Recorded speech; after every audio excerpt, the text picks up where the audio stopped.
books that one would want to recommend for people today. I would say that for those who can manage it, The Abolition of Man by C.S. Lewis is really important. I concur with Father Tom Hopko that is the single most important essay explaining where we are and why people have the worldview that they have today, why they think about reality the way that they do today, and what it is that will set us up then to know how to respond to people with the Christian way of looking at the world, at who we are, at what our relationship is with the world around us. So that would be the first one. It's not an easy read, but it's an important one for those who can do it. I suppose for those who can't, maybe a substitute would be The Last Battle by C.S. Lewis, where similar questions of reality are posed and asked, and similar questions about subjectivity. Can you talk about Tajlan instead of Tash and Aslan, and so on. So that might be a substitute. I'm going to move back in time. So the second book that I guess this is more recent really than Lewis's books, but the second contemporary book that I would recommend would be For the Life of the World by Father Alexander Schmemann. This book was instrumental in opening my eyes to the beauty and the wonder of the world and how it is given to us by God as a sacrament to show us his beauty. Typically, if I'm speaking with a non-Christian, I will recommend that they read C.S. Lewis's Mere Christianity.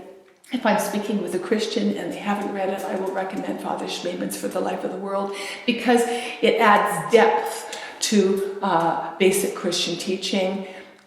His premise that human beings are essentially homo adorans, human beings meant to worship, is absolutely revolutionary, I think, for the thinking of a Christian. What are we meant to be? And his way of showing that is very deep and very helpful. So that'd be the second one.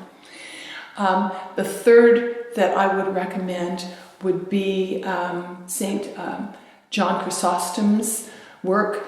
Probably the best place to start is his homilies on Genesis, because there he has wonderful passages in which he talks about the importance of reading Scripture and how Scripture forms the Christian, and how it is that every time that we read Scripture, we can have alternate experiences of being bowled away like we would if we were in an ocean, or seeing fine treasure that we can grasp and that can enrich us. So his sermons, his homilies are both profound theologically, but also very helpful practically. And I think that a good place to start is the Genesis homilies, because he talks about the Bible and its importance at the beginning, especially in homily 3.